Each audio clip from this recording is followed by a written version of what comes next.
Who are you waiting for?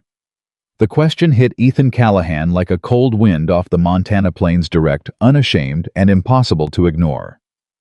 He turned slowly, his jaw tightening beneath the gray stubble of a man who had stopped caring how he looked to the world. 7 years. 7 years he had sat on that same bench, holding that same folded letter, watching that same train disappear into nothing. And in all that time, not a single soul in Willow Creek had ever dared ask. Until her. If this story moves you, please subscribe to our channel and drop a comment telling us what city you're watching from. I want to see how far this story can travel.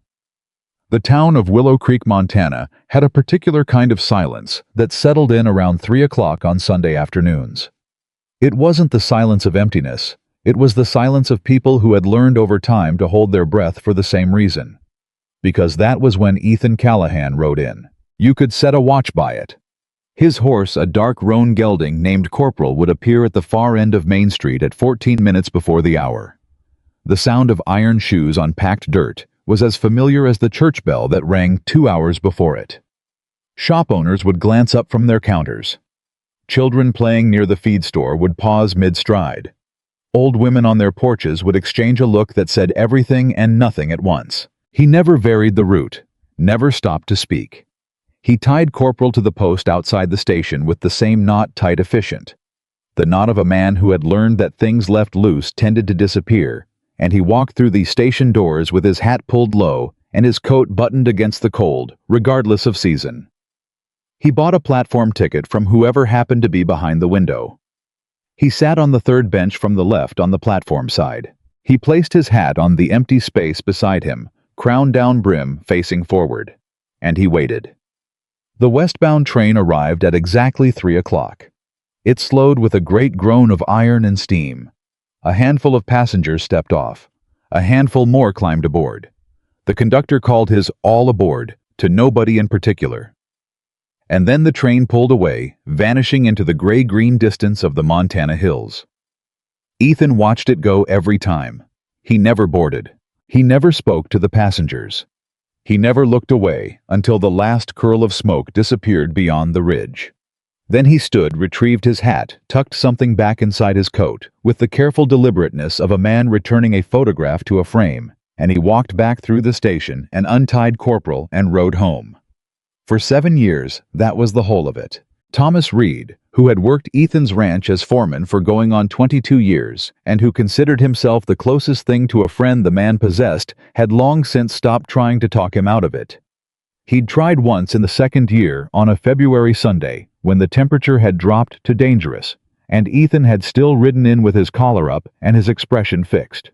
"You're going to kill yourself with this," Thomas had said, standing in the barn doorway, while Ethan saddled Corporal. "Mind the fence line on the north pasture," Ethan had replied. "2 posts need replacing before the ground freezes solid." That was the end of that conversation, and every conversation like it. The town talked naturally. Towns like Willow Creek were built on talk the way they were built on river water and good soil. It was simply what kept things alive. Some said Ethan was grieving. Some said he was punishing himself. The more dramatic among them said he was waiting for a ghost, which was not entirely wrong, though not in the way they meant it. What everyone agreed on was this: you did not ask Ethan Callahan about the train station. You did not ask him about Rose. You did not, if you valued the particular warmth of his occasional goodwill, press him on matters he had decided were closed. That was the consensus. Clara Whitmore had not received the memo. She arrived on a Wednesday, which was not a day that held particular significance in Willow Creek, but which would later feel like it should have. The morning train from Billings deposited her on that same platform with a single trunk, a leather satchel worn soft from years of use, and the expression of someone who had already done their grieving and arrived at the practical, quiet side of it. She was 31 years old, though she carried herself with the self-possession of someone who had lived considerably more than that in terms of what life had asked of her. Her hair was the color of winter wheat pulled back with the no-nonsense efficiency of a woman who had long ago made peace with the fact that she was not the kind of person who had time to fuss. Her eyes were gray, not the flat gray of overcast sky, but the particular gray of water running over stone, which is to say, They had depth and movement, and a quality of seeing things that weren't entirely on the surface. She had come to Willow Creek to work. The station master, a round-faced man named Gerald Purcell, who smelled permanently of pipe tobacco and had the disposition of someone who considered any change in routine a personal affront, showed her the clerk's window and the ledger system and the schedule board with the air of a man transferring ownership of something he'd rather keep. "Previous clerk left in October," he said. "Family situation." "I understand," Clara said. "You'll handle ticketing, schedule posting, lost luggage inquiries, and passenger assistance. Telegrams go through the line on the east wall. You don't touch the safe." "I understand," Clara said again. Gerald seemed mildly unsettled by her equanimity. He'd expected at least one question about the living quarters behind the station, or the salary discrepancy she had presumably noticed in the contract. He'd prepared explanations for both. Clara offered him neither the questions nor the opportunity for the explanations. She simply tied on the clerk's apron, opened the ledger to the current page, and said, "What time does the first train arrive?" Gerald told her. And that was more or less how Clara Whitmore came to Willow Creek. She noticed Ethan on her second Sunday. The first Sunday she had been occupied with a ticketing confusion involving two families with nearly identical surnames who had both booked passage on the same car, and by the time the platform cleared, she had missed the particular stillness that settled around the man on the third bench. But the second Sunday, she had no such distraction. She was organizing the schedule board when she heard the horse outside. The rhythm of it was different from the usual midday traffic. Deliberate, unhurried, the gait of a horse that knew exactly where it was going and had no intention of being rushed.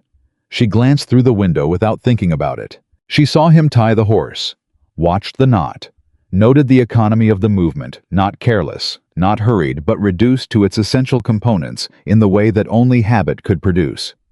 He came through the door. How was a large man, not tall in the theatrical sense, but substantial in the way that certain trees were substantial, the kind of width and solidity that suggested roots rather than height. His face was the face of the Montana landscape itself, weathered, spare, capable of great beauty in the right light, and deeply indifferent to whether or not that light was currently available. He approached the window. Clara met his eyes for a fraction of a second. Gray-blue like early morning before the color decided what it was going to be. She had a brief, inexplicable impression of something vast and very still, like standing at the edge of a field just before a storm. "Platform ticket," he said. His voice was low and unhurried, the voice of a man who had long ago stopped using words he didn't need. "Name?" Clara asked, because she was new and she was doing things properly. Something shifted in his face. Not annoyance exactly, more like the mild surprise of a man encountering a door where there had previously been open air. "Callahan," he said. "Ethan Callahan." She wrote it in the ledger. She slid the ticket across the counter. He took it without looking at her again and walked through the platform door. Clara stood at the window and watched him sit down on the third bench. Watched him place his hat beside him with that particular careful gesture, crown down, as though the space beside him was occupied. Watched him reach inside his coat and withdraw a folded piece of paper which he held flat against his knee without opening. She watched the train arrive. She watched him watch it. She watched him not move. She watched the train leave. She watched him stand, replace the letter, pick up his hat, and go. Gerald appeared at her shoulder with a fresh cup of coffee he hadn't offered her. "That's Callahan," he said in the tone of someone identifying a local landmark. "I know," Clara said. "He bought a ticket. Does it every week. Has since his wife died." Gerald sipped his coffee. 7 years, give or take. Clara said nothing, but she watched the dust of the roan gelding's hooves settle on the street outside the station long after Gerald had gone back to his office.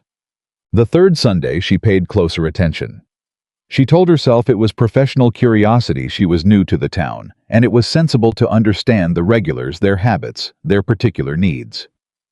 She had worked at a station in Ohio before the family illness that had pulled her home, and she knew better than most that a train station was a place people came with feelings they didn't know how to carry anywhere else. You learned to read them after a while. She watched the way he arrived exactly 14 minutes early. Not 13, not 15. 14. She watched the way he bought his ticket without making eye contact, as though the transaction itself was a small, tolerable intrusion on something private. She watched the way he sat, not slumped, not rigid, but with the particular held quality of a man who had made a decision long ago and was committed to it regardless of cost. She watched the letter. He didn't open it.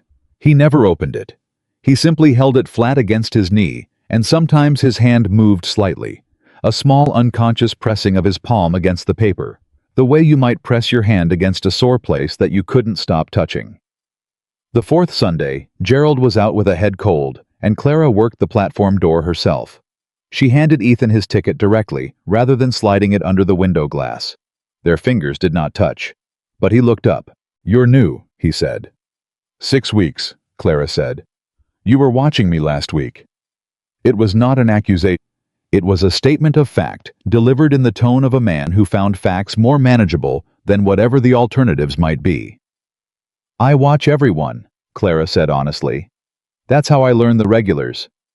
He looked at her for a moment, that gray-blue early morning look that felt like weather moving in, and then he walked through to the platform without another word. But he sat differently that day. She noticed it from the window. His shoulders were angled perhaps 2 degrees toward the station door, rather than directly at the tracks. It was a subtle thing. The kind of thing only someone paying close attention would notice. Clara was paying close attention. The fifth Sunday brought rain. Not the gentle Montana drizzle that softened the prairie grass and made the cattle steam gently in the early morning, but a hard-driving October rain that came in sideways and turned the station platform into a river of brown water and sent the few waiting passengers huddling against the wall under the narrow overhang. Ethan came anyway. I was soaked through before he even reached the ticket window. His coat darkened from the shoulders down his hat, channeling water off the brim in a steady stream. He bought his ticket with the same words, the same economy, the same flat refusal to acknowledge that anything about this situation was remarkable.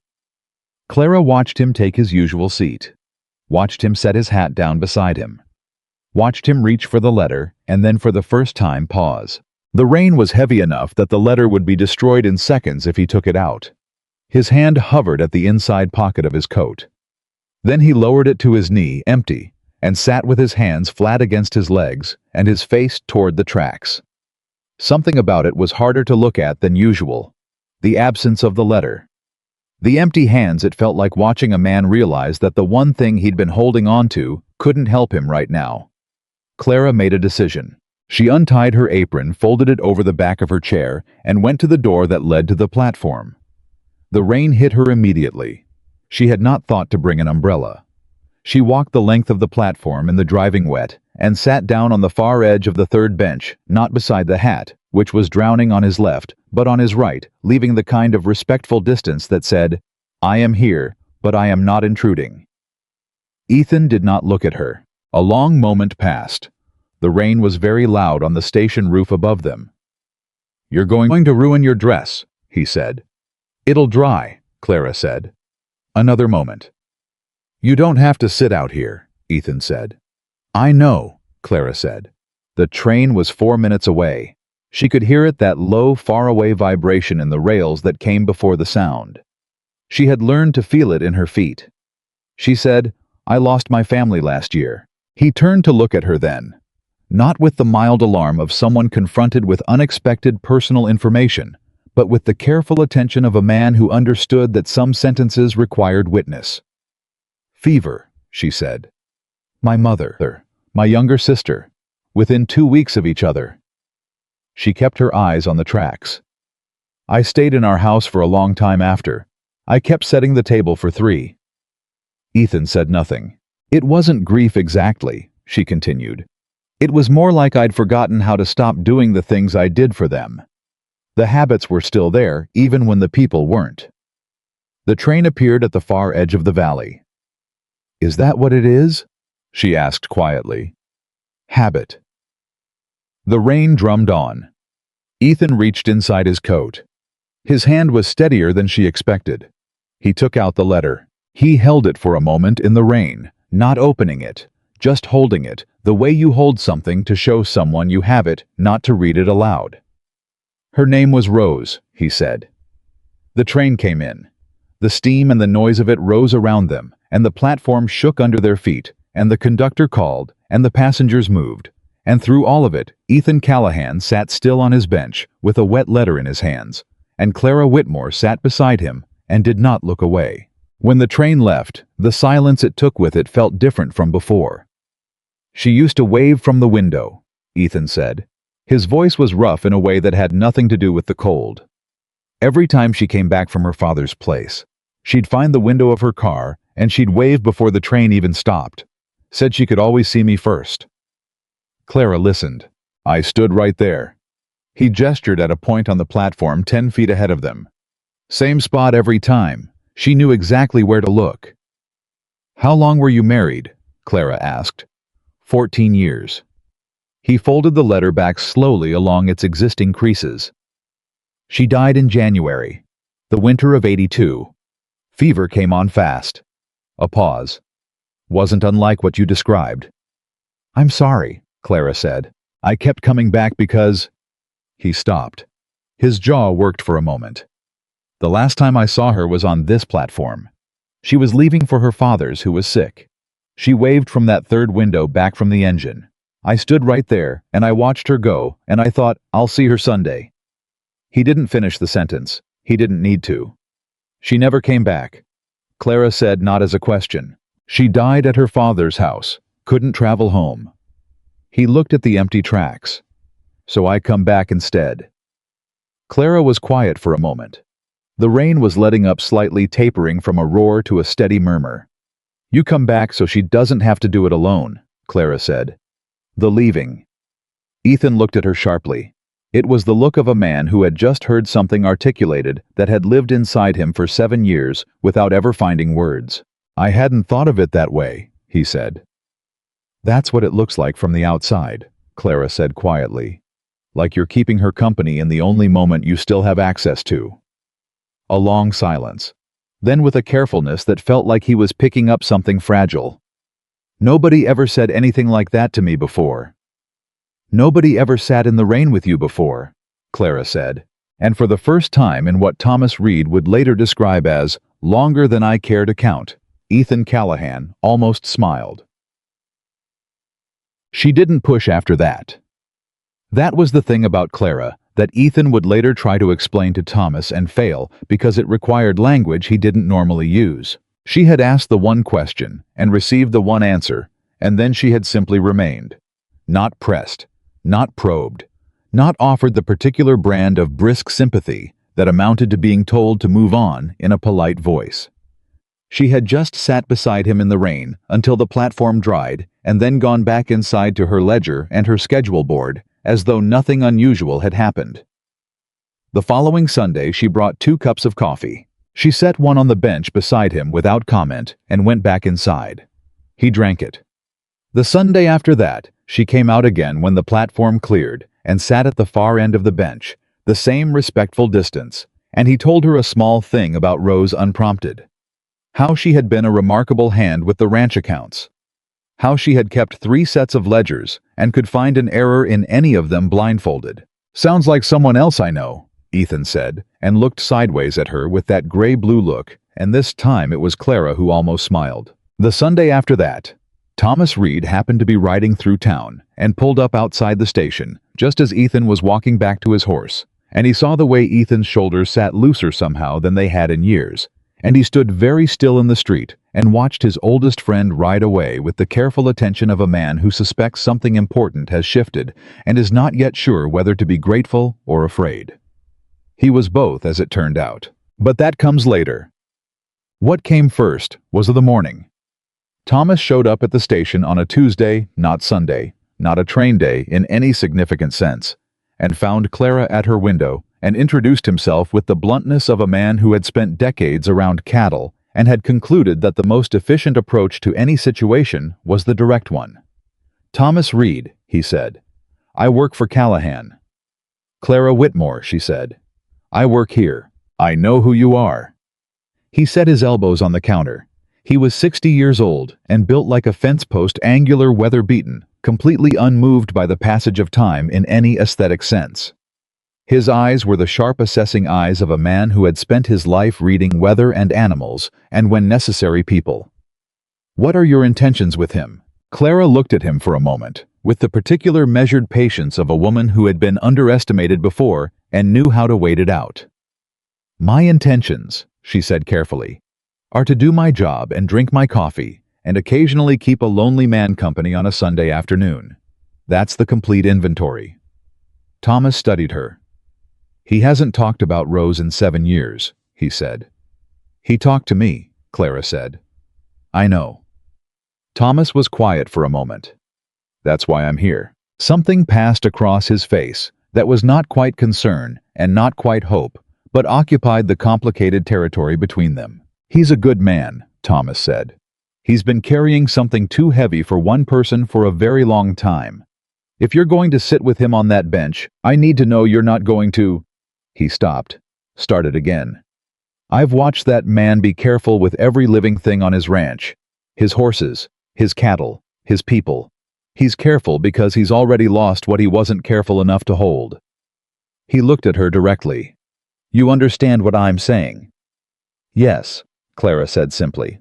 "Then I'll leave it there," Thomas said. He pushed back from the counter. At the door he stopped and turned. "For what it's worth," he said, "she would have liked you. Rose would have liked you considerable."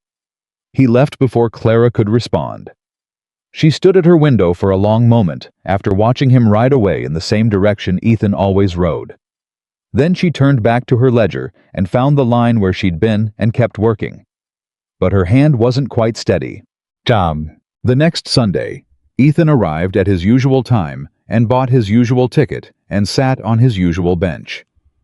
Clara came out with 2 cups of coffee and sat at her usual distance, and they watched the usual train arrive and depart. Then Ethan said without preamble, "Thomas came to see you." Clara considered denying it for approximately 1 second. "He did." "What did he say?" "He asked about my intentions. And I told him they were entirely respectable." She sipped her coffee. "He told me Rose would have liked me." Ethan was quiet for a moment. "She would have," he said. "She liked people who said what they meant." "I gathered that was a compliment from Thomas." "It's the highest compliment he knows how to give." Ethan turned the coffee cup in his hands. "He's been worried about me." "I noticed. Have you been worried about me?" He said it with the careful sideways quality of a man asking something he doesn't entirely mean to ask aloud. Clara thought about it honestly. "Yes," she said, "but not in the way he is." She looked out at the tracks. "He's worried you're stuck. I'm not sure you're stuck. I think you know exactly what you're doing, and you've just decided it's worth doing." Ethan looked at her. And I think you deserve to decide that." She met his eyes. "I just wonder sometime if you've considered whether she'd agree with you." The silence that followed was the longest one yet. When Ethan finally spoke, his voice had changed in some way that was difficult to name. Quieter, perhaps, but with more weight in it, the way water gets heavier as it goes deeper. "She told me once," he said, "that she'd haunt me proper if I spent my life grieving instead of living." He stared at the empty tracks. "She was specific about it, said she'd rattle pots and scare the horses." Clara laughed. It was a real laugh, surprised out of her, unguarded, the kind that changes the temperature of a conversation. Ethan looked at her when she laughed, and something in his face shifted in a way that was too quick to catch, directly like a bird landing and lifting in the same moment. "She sounds wonderful," Clara said when she'd recovered. "She was," Ethan said. He was quiet for a moment. Then, she also said I was the worst person she'd ever met at accepting help from anyone. Was she right? Probably. He stood up, retrieving his hat. He looked down at Clara, still sitting on the bench, looked at her with that considering early morning sky look. "Same time next week," he said. It was not a question about the train schedule. Clara held his gaze.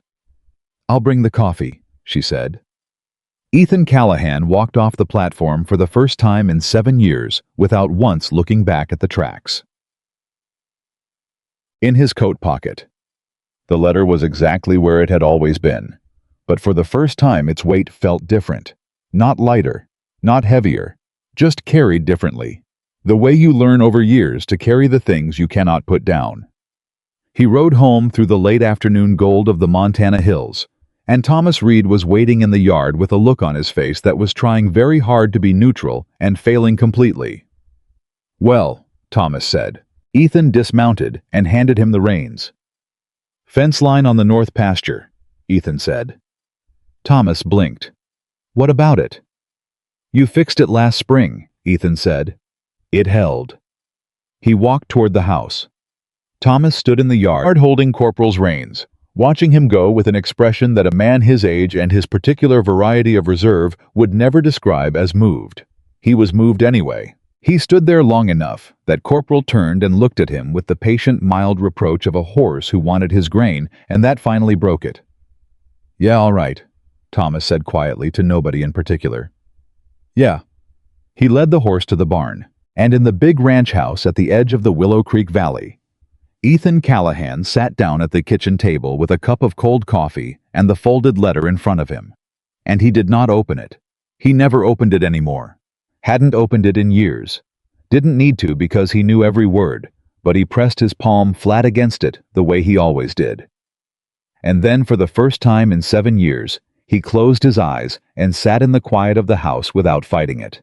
The clock on the mantel ticked. The wind moved through the eaves. Somewhere in the back of the house, a pipe shifted and settled, and Ethan Callahan sat still in the middle of all of it and let himself breathe.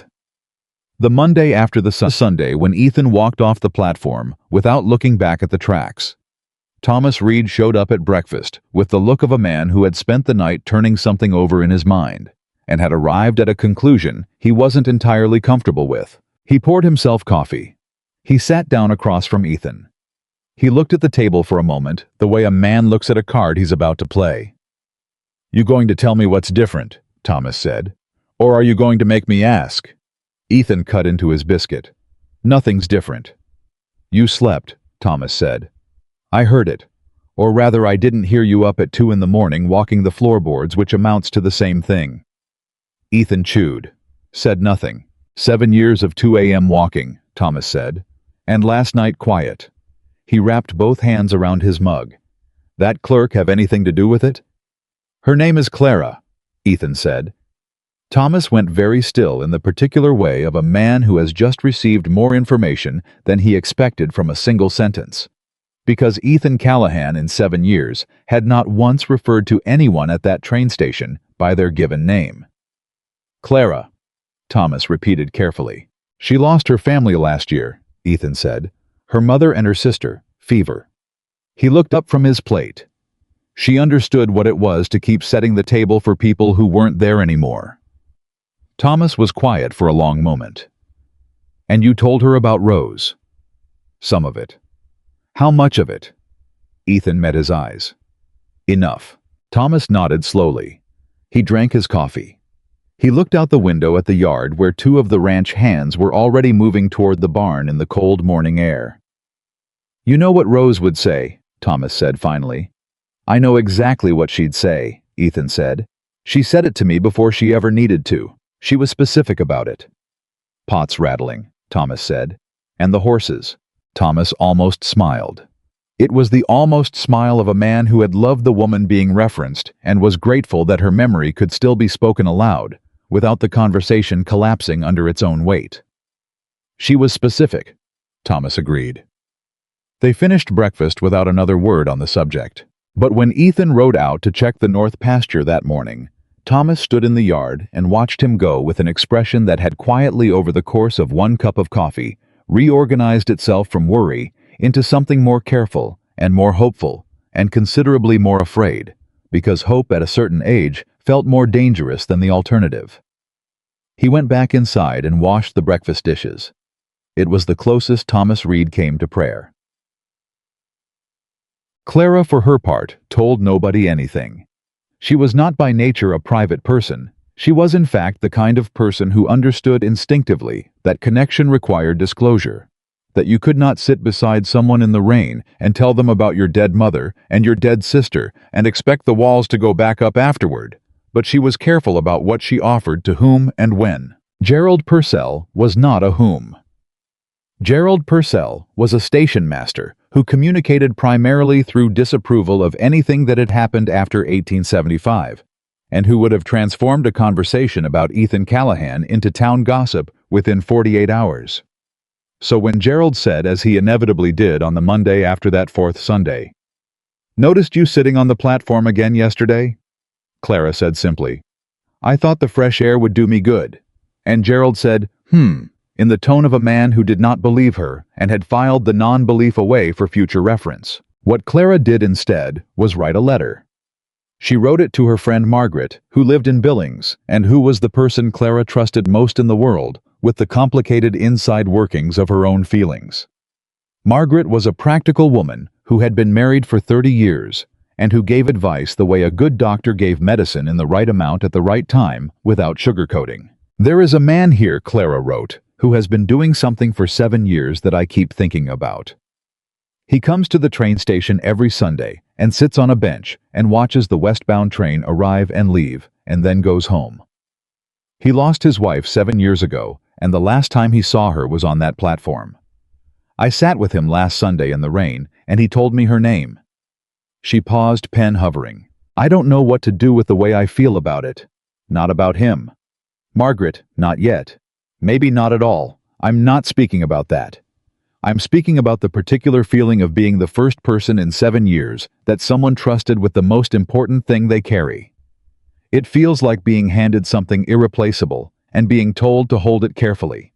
I am trying very hard to hold it carefully." She sealed the letter and posted it the next morning. 3 days later, Margaret's reply arrived. "You've always been good at holding things carefully," Margaret wrote. "The question is whether you're allowed to set anything down eventually, or whether you'll just stand there being careful forever. Don't be so careful that you forget to be present. The man sounds like someone worth being present for. Just be honest. You're always better when you're honest." Clara read it twice at her desk behind the ticket window. Then she folded it and put it in her apron pocket and went back to her schedule board. She was still thinking about it when Ethan arrived the following Sunday. He came earlier than usual. Not drastically, perhaps 5 minutes, but enough that Clara noticed it and understood what it meant without requiring him to explain it. A man who had been doing the same thing for 7 years to the minute did not arrive 5 minutes early by accident. She had the coffee ready. She came out to the platform before he had fully settled onto the bench, and she handed him his cup, and she sat closer this time, not dramatically, but measurably, and he didn't comment on it. "I've been thinking," he said, which was how he tended to begin things that mattered. "About?" Clara wrapped both hands around her cup. "What you said, about keeping her company in the only moment I still have access to." He looked at his coffee. "I've been thinking that you might be right about that, and thinking about whether it's helping or whether it's—" He stopped. Tried again. "Whether I've been using the grief as a way to stay close to her, and whether that's different from actually grieving." Clara considered this carefully. "What do you think?" "I think I learned a long time ago that as long as I kept coming back here, I didn't have to figure out who I was without her." He said it the way a person says a thing they've known for a while, but never said aloud, with the flatness of confirmed truth, rather than the surprise of new discovery. "Thomas would tell you I've been stubborn about it." "Thomas told me you were the worst person he knew at accepting help," Clara said. Ethan looked at her sideways. "He told you that directly. He told me Rose told him that." Something moved through Ethan's face. Not grief exactly, more like the particular tenderness of encountering someone you love in a place you didn't expect them. "She told everyone that," he said. "It was practically her opening line when she introduced me." His voice shifted, took on a different cadence. Warmer, slightly higher, unmistakably, an impression of someone deeply remembered. "This is Ethan. He's the finest man I've ever known, and he will die before he asks anyone to hand him something he can reach himself." Clara laughed, and the laugh startled a pair of sparrows off the station roof. "She sounds like she kept you honest," Clara said. Constantly, Ethan said, without ever once making me feel ashamed of what she was honest about. He was quiet for a moment. That's a harder thing to do than people appreciate. Yes, Clara said. It is. He glanced at her. You know that from experience. I know it from having done it badly, Clara said, and having had it done well for me, and understanding the difference. The train was still 20 minutes away. The platform was empty. The morning had that particular held quality of late autumn in Montana. Cold enough to see your breath, clear enough to see for miles, the kind of day that felt simultaneously like an ending and a beginning. Tell me about your family, Ethan said. If you want. Clara looked at the tracks for a moment. My mother's name was Helen, she said. She was the most competent person I've ever known. She could do 3 things at once and make each one look effortless. When she got sick, it was the first time in my life I ever saw her ask for a glass of water instead of getting up to get it herself. She paused. My sister Ruth was 24. She wanted to be a school teacher. She had a particular way of explaining things. She could make you feel like you'd understood something difficult, not because she'd simplified it, but because she'd found the exact right angle to show it to you. Ethan listened the way he did everything with complete focused stillness. They died within 2 weeks of each other, Clara said. Mother first, then Ruth. She kept her voice even, but it cost something. I stayed in the house for 4 months after. I kept their rooms the way they'd left them. I kept buying the things they liked at the market. I'd come home with Ruth's particular brand of tea and stand in the kitchen holding it and not quite understand why I'd done it. The habits stay, Ethan said quietly. The habits stay, Clara agreed. And then one morning I got up and I understood that the kindest thing I could do for myself was to go somewhere that didn't already know the shape of what I'd lost. So I came here. A silence. Do you regret it? Ethan asked. Coming here. Clara looked at him steadily. No, she said. Not even a little. The train came in on schedule. They sat through its arrival and departure the way they had developed the habit of sitting through it side by side, unhurried present. And when the last sound of it faded, Ethan said, same time next week, with the same inflection as before, and Clara said, I'll bring the coffee, with the same answer, and they parted. But this time, Ethan said as he stood at the platform door, I'd like to hear more about Ruth sometime, the school teacher who found the right angle. Clara nodded. He went. She stood on the platform for a moment after, and she thought about Margaret's letter. Don't be so careful that you forget to be present. She was present. She could feel it in the way that Sunday afternoons had started to carry more weight than any other part of the week, that she thought was either very good or very complicated. She strongly suspected it was both. The Tuesday that changed everything started like every other Tuesday. Clara opened the station at 6:30.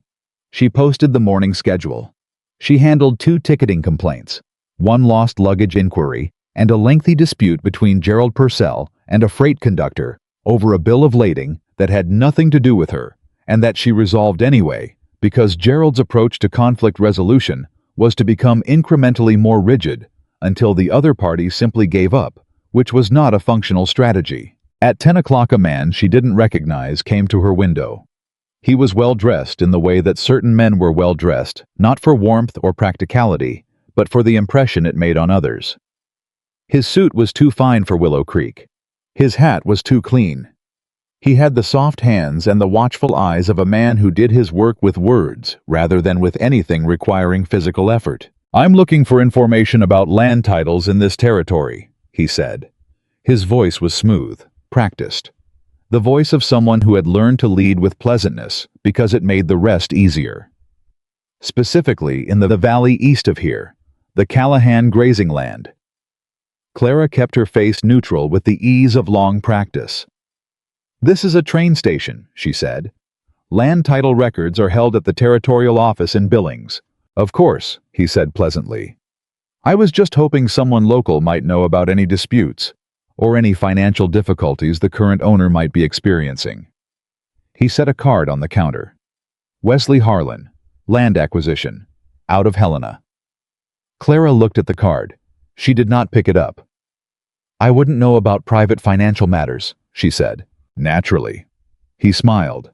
The smile did not reach his eyes by a considerable distance. If you happen to hear anything, I'd appreciate a word.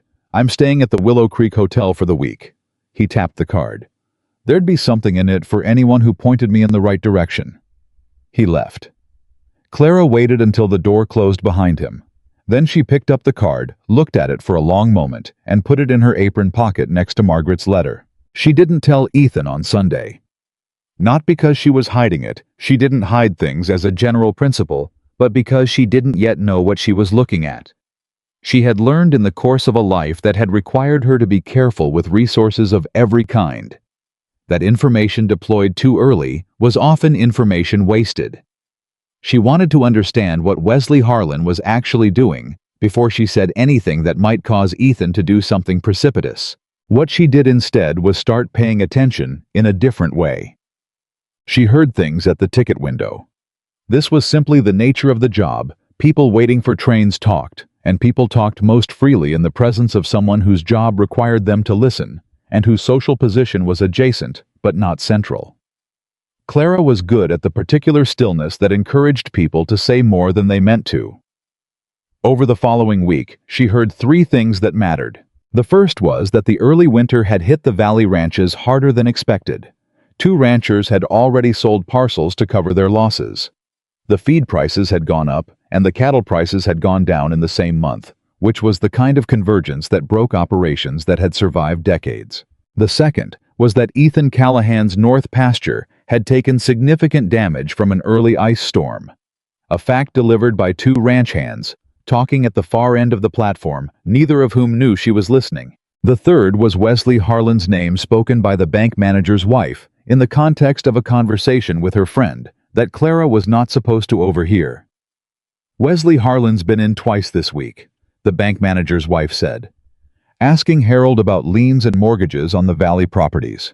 Harold told him he shouldn't be discussing that, and Harlan just smiled and said he was merely planning ahead. Clara processed all 3 pieces of information. She thought about the man with the clean hands and the watchful eyes. She thought about Ethan's north pasture. She thought about 7 years of Sunday afternoons, and a man who was only just beginning slowly, painfully, to look up from the tracks. She made a decision. The next morning, before the station opened, she went to the Territorial Records Office, which was a small room attached to the back of the county clerk's office, and which contained, among other things, the filed copies of land grants and grazing agreements for the Willow Creek Valley, going back to the original territorial surveys. The clerk there, a young man named Paul, who was perpetually bewildered by his own filing system, looked up when she came in. I need to look at the original land grant records for the valley properties east of town, Clara said, specifically the Callahan holdings. Paul blinked. You're the station clerk. I am also a citizen of this territory who has the right to examine public records, Clara said pleasantly. Which these are. Paul, who had not been trained for pushback and was not temperamentally suited to it, showed her to the relevant cabinet. Clara spent 2 hours with the documents. What she found was not immediately alarming. But it was the kind of not immediately alarming thing that a person with experience in railway records, which involved large amounts of money, complicated land agreements, and the particular creativity of men who wanted what other people had recognized as potentially very alarming indeed. The original Callahan land grant filed in 1871 contained a clause. It was buried in the 3rd page of the original survey document, written in the dense legal language of the territorial period, and it concerned what happened to the grazing rights on the east section of the property, in the event that the primary structure, the ranch house, was ever vacated for a period of more than 18 months. In that event, the grazing rights reverted to a secondary claimant. The secondary claimant was listed as a landholding company. The landholding company, when Clara traced it through 3 other documents, with the methodical patience of someone who had once spent 6 months straightening out a railway's financial records, turned out to be currently registered to a principal named Wesley Harlan. Clara sat very still with the document in her hands. The clause had existed for 18 years without ever being triggered because the Callahan ranch house had never been vacated. Even in the worst years of Ethan's grief, he had lived there. Thomas Reed had lived there. The property had been continuously occupied, but the east section, the north pasture, the one the ice storm had damaged, contained one of the outbuildings. An old bunkhouse that had been sitting empty for 3 years since Ethan had consolidated his ranch hands to the main bunkhouse closer to the house. It was not the primary structure, but the document's language was not precise. A clever lawyer, and Clara suspected that Wesley Harlan employed clever lawyers, might argue that the clause applied to any significant structure on the east section. It was probably not a winning legal argument, but it was an argument, and arguments cost money to fight. And men under financial pressure from a bad winter sometimes couldn't afford to fight arguments, even losing ones. Clara put the documents back in exact order. She thanked Paul, who was still bewildered, and walked back to the station in the cold morning air. She was thinking about something Thomas Reed had said on his one visit to her window. He's been carrying something too heavy for one person for a very long time. He had meant the grief, but it applied, she thought, more broadly than that. She arrived at the station and hung up her coat and tied on her apron and opened the window for the morning passengers. And all day, she was exactly as efficient and pleasant as she always was. But in the back of her mind, behind everything else, she was turning over what she'd found and thinking about the man with the watchful eyes who was staying at the Willow Creek Hotel and who had offered something in it for anyone who pointed him in the right direction. She was thinking about how Ethan, who was the worst person Thomas Reed knew at accepting help, had spent 7 years managing alone things that required more than one person. She was thinking that the world very often arranged for the kind of people who refused help to need it at the precise moment when refusing it was most dangerous. And she was thinking that she had not come to Willow Creek to stand behind a window and let things happen that she could see coming and didn't have to let happen. Sunday was 4 days away. She had 4 days to decide exactly what she was going to say, and how, and in which order. On Thursday, Harlan came back to the station window. He was as pleasant as before. He bought a ticket to Billings for the following Tuesday, a return ticket, she noted, which meant he intended to come back. He set his card on the counter again, though she hadn't removed the first one from her pocket. "You think about whether you'd heard anything," he said. "I have a good memory," Clara said. "I recall you saying something like that." He leaned on the counter slightly. Comfortable. Confident in the way of men who had been comfortable so long they'd forgotten what discomfort felt like. "The Callahan situation, you understand, there's nothing adversarial about it. It's just business. The man's having a hard year, and there are arrangements that might benefit everyone." "What kind of arrangements?" Clara asked. He smiled. "A fair purchase. Cash. He keeps the house the main pasture. He just relinquishes the east section, which he's barely using anyway." The smile stayed in place with the fixed quality of something that had been practiced in a mirror. "It's a generous offer. A man in his position would be wise to take it before the situation complicates." "Before the situation complicates," Clara repeated. "Things can get legally untidy when old documents get involved," Harlan said pleasantly. "Easier for everyone when it's resolved simply." Clara looked at him for a moment. "I'll be sure to let you know if I hear anything useful," she said. He nodded. He picked up his ticket. He left. Clara watched him go. Then she reached into her apron pocket and took out both cards, the first one from Tuesday and the new one he'd just placed on the counter, and she held them in her hand and thought about legally untidy and old documents, and the particular way his voice had shifted barely perceptibly when he'd said the east section. He knew about the clause. He was counting on Ethan not knowing about it. And he was creating pressure, the hard winter, the financial strain, the vague threat of legal complication designed to push a proud man who didn't ask for help into accepting a bad deal because it felt like the only exit from a closing room. Clara put both cards on the desk behind her window face down, like playing cards she wasn't ready to show. She had 3 days until Sunday. She spent all 3 of them reading. Every railway agreement she'd ever processed had taught her one thing. Above everything else, the language that protected you was always already there. You just had to find it. The people who wrote these documents, the original territorial surveyors, the land grant officials, they weren't careless men. They had anticipated disputes. They had built protections into the original agreements precisely because they understood that the value of land attracted the kind of men who were very good at finding angles. On Saturday night, Clara sat in her small room behind the station with 3 pages of notes in her careful handwriting and the originals of 2 documents she had legally copied from the territorial records. She had found what she was looking for, buried 6 pages into the original Callahan land grant survey, not on page 3, where the problematic clause lived, but on page 6, in a supplementary addendum, filed 2 years after the original grant, was a notation. She was confident Wesley Harlan's lawyers had either missed or were hoping nobody else would find. The addendum clarified the definition of primary structure for the purposes of the original grant. It was specific, it was unambiguous, and it made the clause on page 3 inapplicable to any outbuilding secondary structure or seasonal facility constructed after the date of the original grant. The old bunkhouse had been built in 1879, 8 years after the original grant.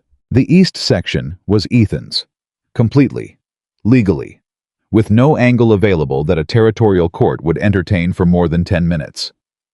Clara set down her pen. She looked at her notes. She thought about a man who had spent 7 years on a bench keeping company with a grief so heavy it had bent him nearly in half, who had finally slowly, painfully begun to straighten, who had started arriving 5 minutes early to a train station, because there was a person there he wanted to talk to who had told her about Rose's laugh and Rose's ledger books and the particular timbre of her voice, who had walked off a platform without looking back at the tracks. She thought about what it would do to that careful, just beginning straightening if a man like Wesley Harlan managed to strip away a piece of what Ethan had spent his life building. Clara put her notes in her leather satchel.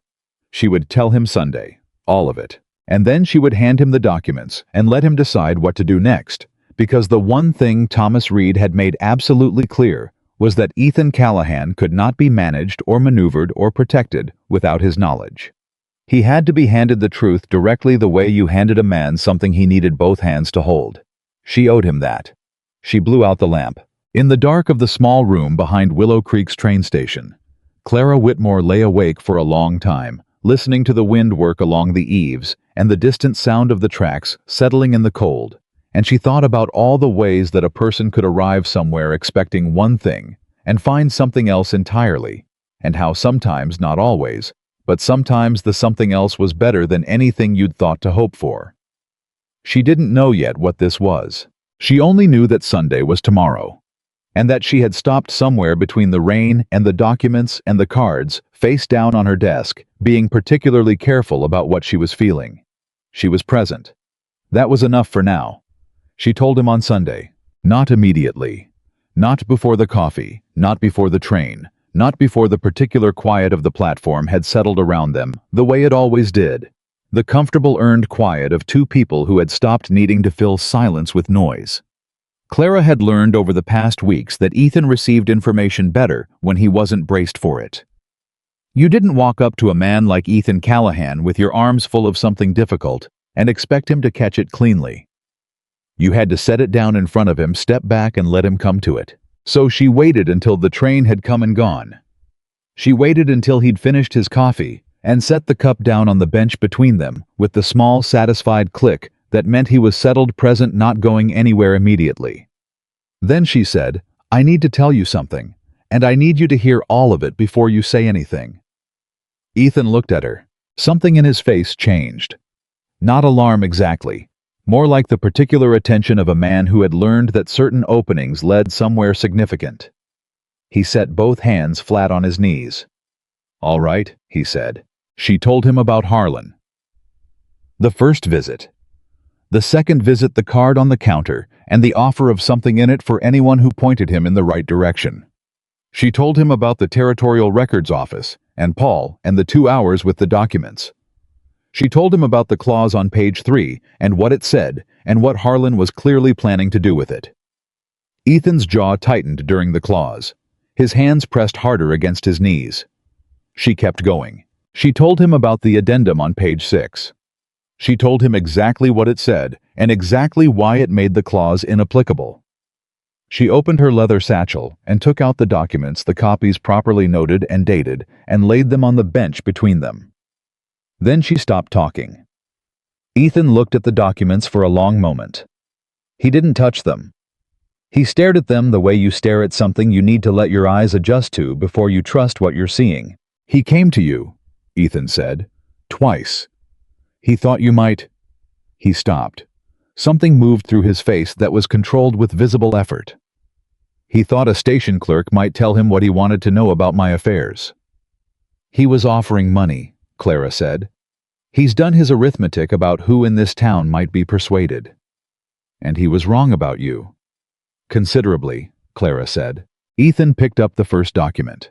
He read slowly with the thoroughness of a man who had spent decades reading contracts and agreements and knew that the words that mattered were never the obvious ones. Clara watched his eyes move down the page, watched them stop at the clause, watched his expression go through something she couldn't fully name. Recognition, anger, a cold, clear-eyed assessment. He put it down, picked up the second one, read to the addendum on page 6. He stopped. He read it again. He set the document down with a deliberateness that was very controlled. It's unambiguous, he said. Completely, Clara said. A territorial court would dismiss his claim in the first session. But he's counting on you not knowing about the addendum. He'll make the clause sound worse than it is, apply pressure through the winter financial strain, and offer you a purchase price that looks like relief instead of robbery. How bad is the winter situation? Ethan said, and it was not quite a question. Clara looked at him directly. I heard your ranch hands talking on the platform. I know about the north pasture. I'm not going to pretend I don't. He absorbed this. You've been paying attention. It's what I do, she said. I was quiet for a moment. Then, the east section is the best grazing land I own. It's where Rose used to ride in the mornings. She called it her 400 acres of perfect. His voice had gone to a different register, still controlled, but carrying something beneath it. If Harlan had managed to get that land, I wasn't going to get it, Clara said firmly. It was never legally available to him. He was counting on complexity and pressure, and the fact that a proud man in a difficult year might not look closely enough at a document written 18 years ago. He was almost right, Ethan said quietly. Clara said nothing to that.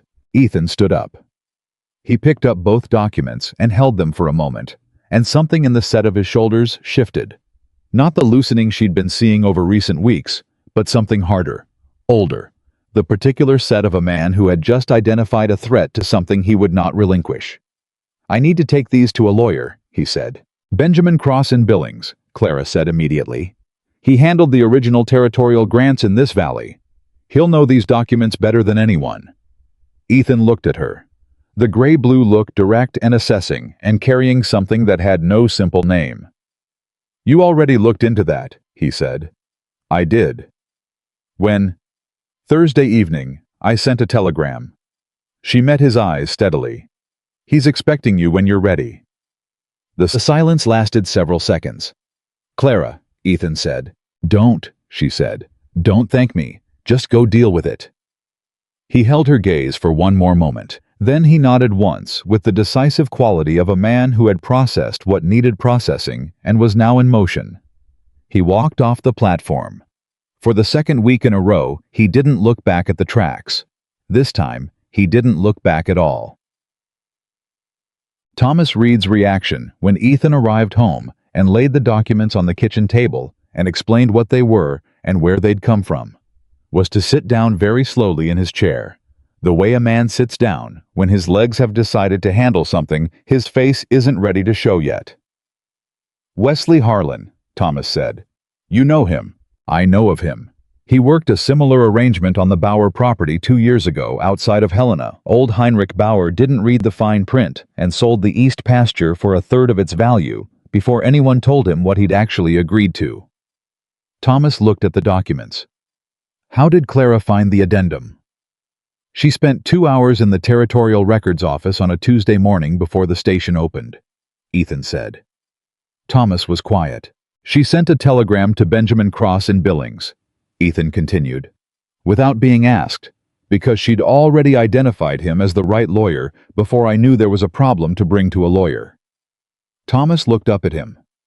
She did that, Thomas said carefully, for you. She did that, Ethan said, because it was the right thing to do and she was in a position to do it. He paused. But also for me. Yes. Thomas picked up the addendum copy. He read it with the same thoroughness Ethan had. He set it down. We needs to be in Billings by Wednesday, Thomas said. I'll ride out Tuesday morning. I'm coming with you. Ethan looked at him. Don't argue with me about this, Thomas said. You are the worst person I have ever known at accepting help, and I have watched you be that person for 22 years, and I am going to Billings with you on Tuesday, and that is the complete conversation. Ethan looked at him for another moment. Then, fine. Thomas nodded. He looked back at the document. Tell me something, he said. When Harlan came to her window twice and offered her money for information about your situation, she could have used that. She didn't. She went the other direction entirely. Yes, Ethan said. That's not a small thing. I know it isn't. Thomas set the document down. He looked at his oldest friend with the eyes of a man who had spent 60 years on this earth and learned to recognize the things that mattered when he saw them. Rose picked good people, he said. She always had a sense for it. He stood up from the table and reached for his coat. I'll get the horses sorted for Tuesday. He was almost out of the kitchen when Ethan said, Thomas. Thomas stopped. She said Rose would have liked her, Ethan said. You told her that. Thomas kept his back to the room for a moment. I meant it, he said. He went out to the barn. Tuesday morning they rode for Billings. The meeting with Benjamin Cross took most of Wednesday. Cross was a spare, meticulous man of 65 who had been practicing territorial law since before Willow Creek had its own post office, and who had the particular manner of a man who had seen enough human dishonesty to be unsurprised by any specific instance of it, but who retained nonetheless a genuine personal outrage at the kind. He read both documents. He read them again. He asked 4 questions, each of them precise, and answered directly. Then he set the papers on his desk and looked at Ethan over his spectacles. The addendum is dispositive, Cross said.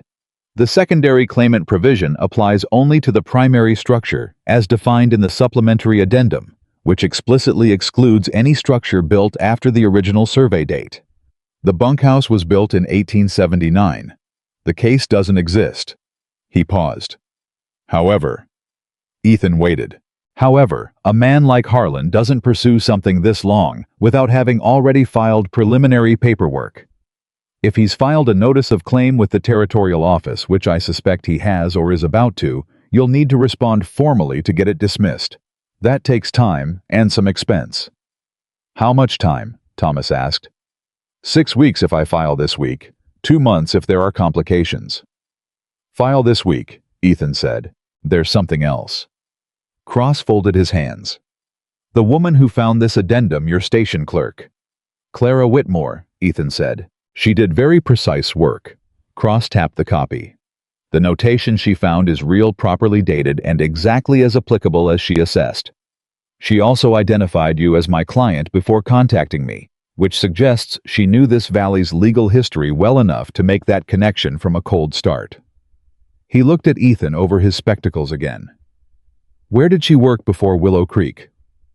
Ohio, Ethan said. A railway station.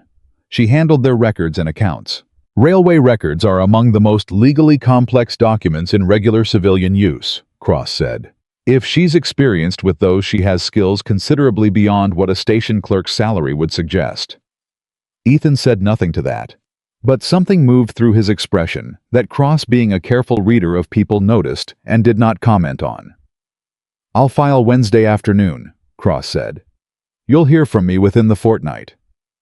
They shook hands. Ethan and Thomas rode back to Willow Creek through the cold and the dark, and they didn't talk much, the way men who have known each other for 22 years don't need to talk when the day has already said most of what needs saying. About an hour from home, Thomas said, You're going to tell her how it went. Of course, Ethan said.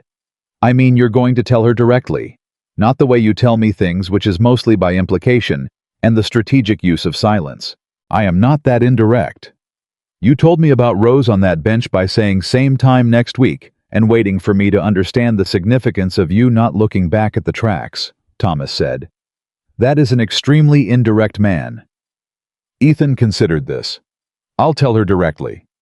Good. Thomas pulled his collar up. And Ethan. What? Whatever else is happening with this woman, and I'm not saying what it is, I'm just saying it's something. Don't be so careful that you forget to be present. He paused. That's not my phrase, but it applies. Ethan looked at him sharply. Did you write to her friend in Billings? Thomas said nothing. Thomas. Margaret is a sensible woman, Thomas said with the dignity of a man who has been caught doing something he doesn't regret. You wrote to Clara's friend. We may have corresponded briefly on matters of mutual concern. He urged his horse forward slightly out of easy conversational range. Ethan stared at his foreman's retreating back for a moment. Then, in the dark and the cold of the Montana road, he laughed. It was a real laugh, not the almost smile, not the brief warming of the eyes, but an actual laugh that came from somewhere deeper than habit had been allowing things to come from. It surprised him. The sound of it surprised him. It surprised Thomas too. He pulled his horse up and turned to look. Ethan was still laughing. Thomas watched him for a moment. Then he turned back toward home and said nothing. But in the dark riding ahead, he was smiling in the way of a man who has waited a very long time for a particular sound and finally heard it. Clara heard about the Billings trip secondhand from Paul at the records office, who had heard from the bank manager's assistant, who had heard from someone who'd seen Ethan and Thomas ride through Tuesday morning. By Wednesday, she knew they'd gone to see Cross. By Thursday, she knew the meeting had happened. She didn't hear from Ethan directly until Sunday. Those 4 days had a particular quality. Not anxious exactly. Clara was not by temperament an anxious person, but alert. The way you're alert when you've set something in motion, and you know that what comes back will tell you something important, not just about the situation, but about the person at the center of it. She had told herself she was doing it because it was the right thing to do, which was true. She had also told herself that her involvement should end at the documents she had found. What needed finding? She had given him what he needed to fight it, and the rest was his affair, which was also true. What she had not been entirely honest with herself about was the feeling that had sat in her chest for the 4 days since Sunday, like something warm and slightly precarious. The feeling of a person who has handed someone something valuable and is waiting to find out if it was received the way it was offered. On Sunday morning, before she brought the coffee out, she stood at her window and watched him tie Corporal to the post. Watched the knot. Watched him come through the door. He looked different. Not dramatically. He was still the same man, same coat, same hat, same economy of movement. But there was something in the way he stood that was different. Less of that held quality, that constant managed containment. He looked like a man who had put something down and hadn't yet picked it back up, and was finding to his mild surprise that his hands felt lighter for it. He bought his ticket. He looked at her directly when he said thank you, which was new. On the platform, once she'd come out with the coffee, he said, Cross filed Wednesday afternoon. Harlan's preliminary claim, and he had filed one cross, was right. About that will be dismissed within 6 weeks. Good, Clara said. Harlan came to see me Thursday morning, Ethan said. Clara went very still. At the ranch. At the ranch. His voice was level. He brought a written purchase offer, cash above market rate for the East Section contingent on a quick decision. He drank his coffee. He was very smooth about it. Said he wanted to help a neighbor through a difficult winter. Said the legal situation with the old documents was complicated, and this would simplify everything considerably. What did you say? Clara asked. I told him I wasn't interested. Ethan paused. And then I told him I'd consulted with Benjamin Cross in Billings, who had reviewed the full grant documentation, including the supplementary addendum of 1873, and that any further approaches to my property or my employees or my associates would result in a formal complaint to the Territorial Land Office. Clara absorbed this. How did he take that?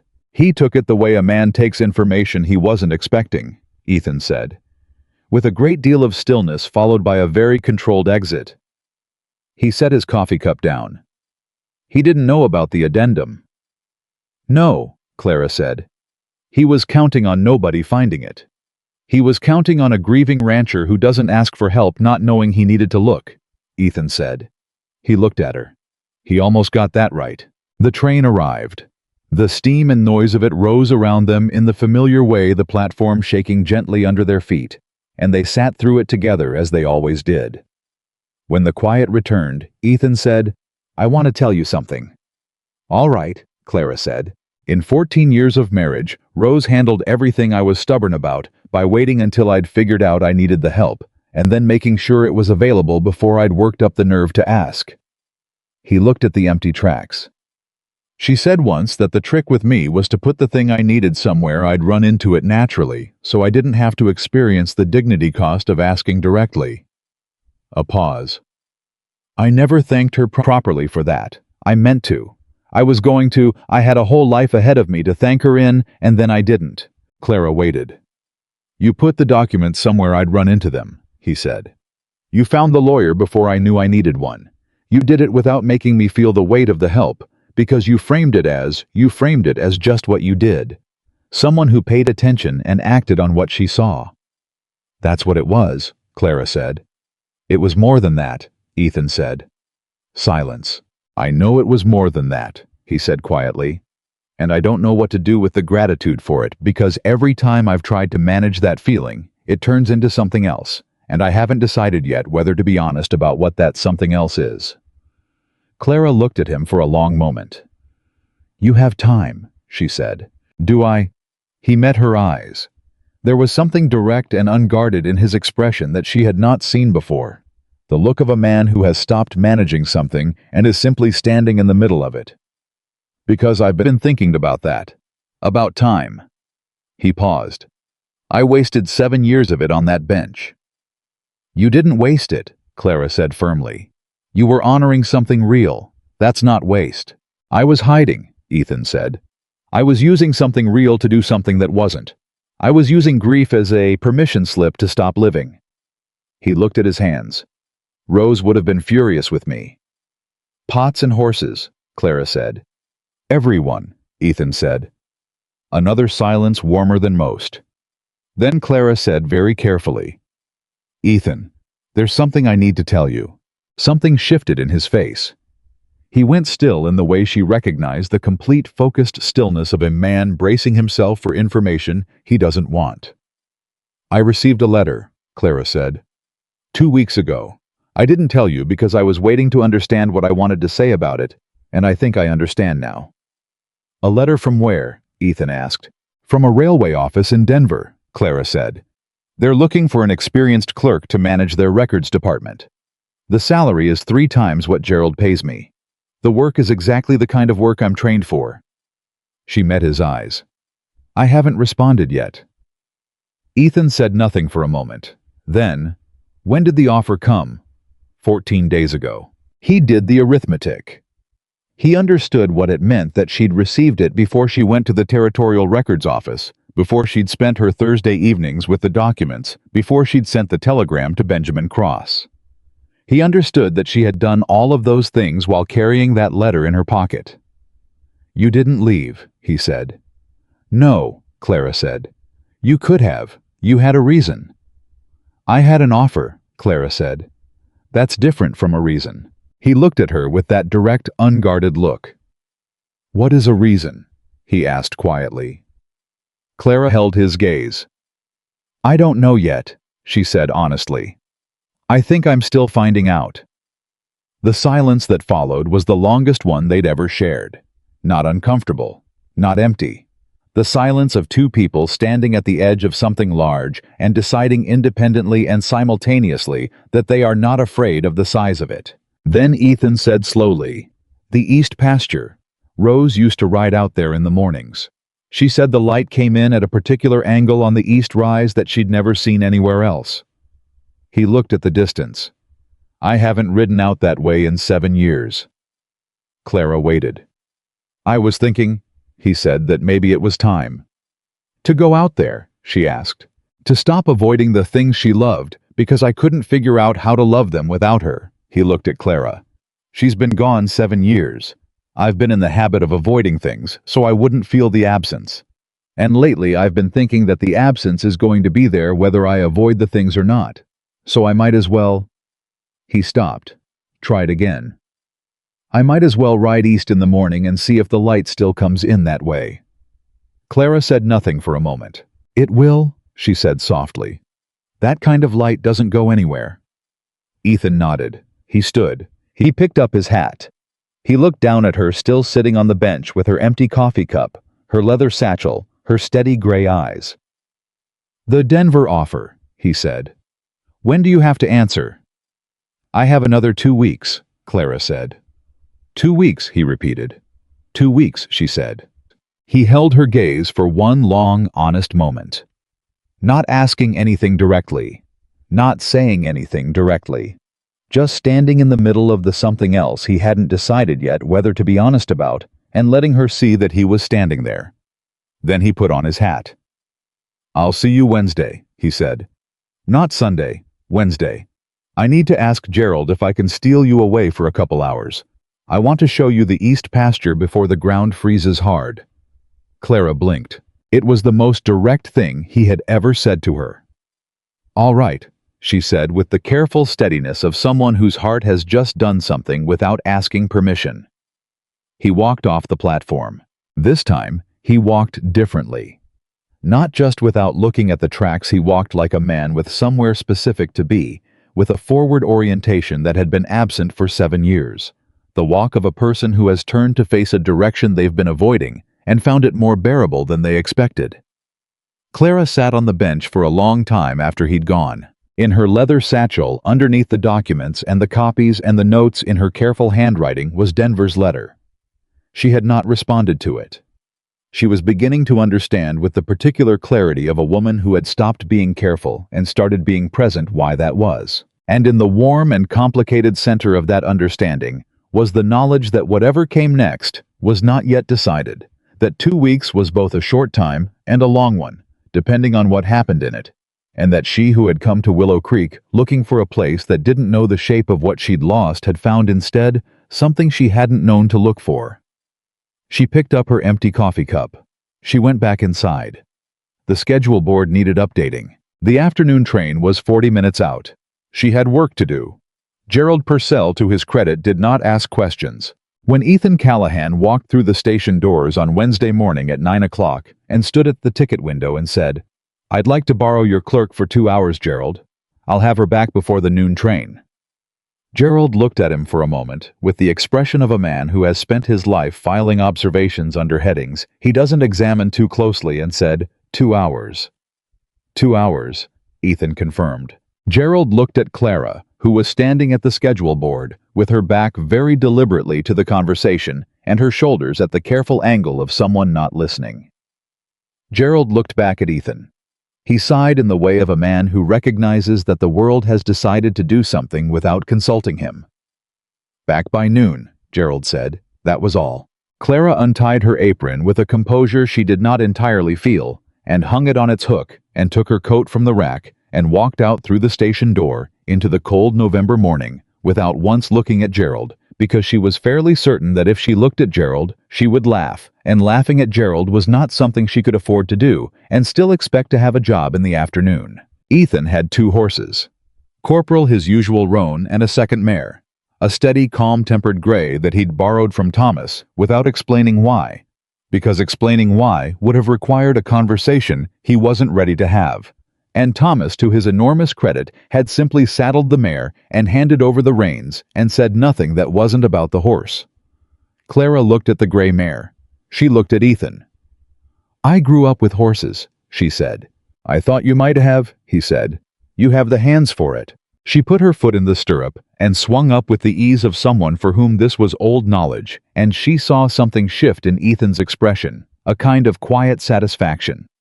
The look of a man whose instinct has been confirmed, and then they were moving out through Willow Creek's Main Street and east along the Valley Road, as the morning opened up around them, cold and clear and enormous, in the way that Montana mornings were enormous, as though the sky had decided to be as large as possible, just to make the point. They rode without talking for a while. Not the silence of discomfort, the silence of two people who had discovered that they didn't need to fill the space between them, that the space itself was part of the conversation. After 20 minutes, Ethan said, "She rode this way every morning she was home. Said it was the best way to start a day. Said everything else made more sense after you'd seen the valley from the east rise." Clara listened. "I avoided it after she died," he said. "I avoided everything she'd particularly loved for a long time. I told myself it was because it was too painful. And it was. But it was also—" He paused.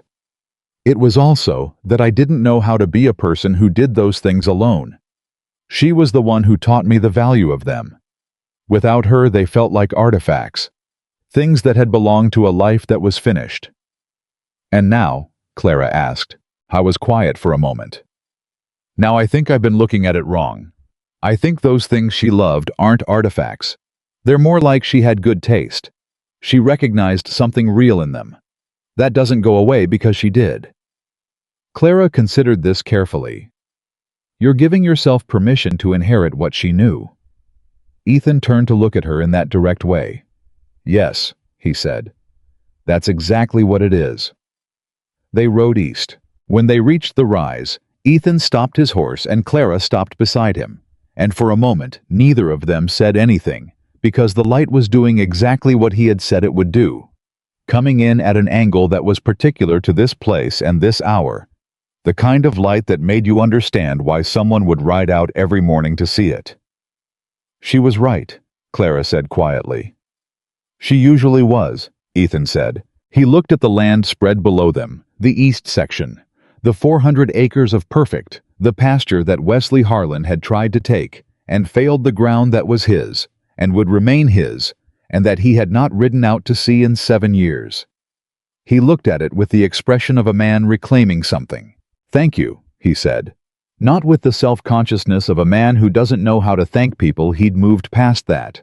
He said it directly, looking at the land, and Clara understood it was for more than the documents and the lawyer and the telegram. It was for the bench in the rain, the 2 cups of coffee, the question nobody else had dared ask. "You already thanked me," she said. "Not for the right things," he said. She didn't argue with that.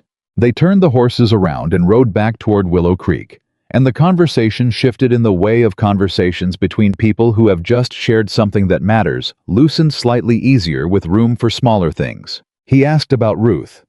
She told him about the way Ruth used to explain mathematics to her as children, making fractions into stories about people dividing up a pie at a party, making algebra into puzzles with characters who had to find what they were missing. She told him that Ruth would have been a magnificent teacher, and that sometimes she still thought about the students who would never have her. Ethan listened with his whole attention the way he always did, and when she finished he said, "That kind of person doesn't disappear. What she knew how to do, the way she made hard things approachable, that was in her, but it came from somewhere. It came from your mother probably, and from the particular combination of the family she was born into. That doesn't go away with one person. It shows up again. Different face, different name." Clara looked at him. "Where did that come from?" she said. "Thomas said something like it to me once," Ethan said. "About Rose. That the things she'd built, the way she'd organized the ranch, the way she'd managed the accounts, the particular culture of the place she'd established, none of that died with her. It was still running. I just had to learn to see it." He paused. "It took me a long time to believe him, but he was right." "He usually is," Clara said. "Don't tell him that," Ethan said. "He already knows, and he doesn't need the encouragement." Clara laughed. The sound of it moved through the cold air, and Ethan heard it and felt it do the same thing. It always did, that quick warm landing and lifting the bird that had started to stay a little longer each time. They made it back to the station with 20 minutes to spare. Gerald was watching from his window. He said nothing, which was Gerald's version of approval. Clara hung her coat back on the rack. She tied her apron. She went back to the schedule board. But before she did, at the door between the back office and the platform hall, Ethan said, "Denver." She turned. "You have 2 weeks," he said. "I know that. I'm not asking you to decide anything today." He held her gaze.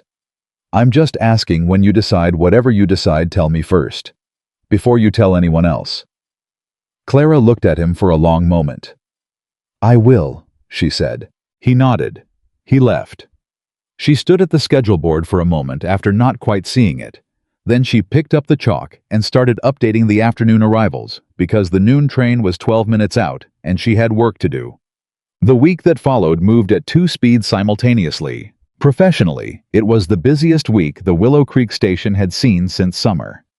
The freight volume increased as ranchers tried to move cattle before the ground became impassable, and Gerald's capacity for managing complexity was as always inversely proportional to the actual complexity he was required to manage.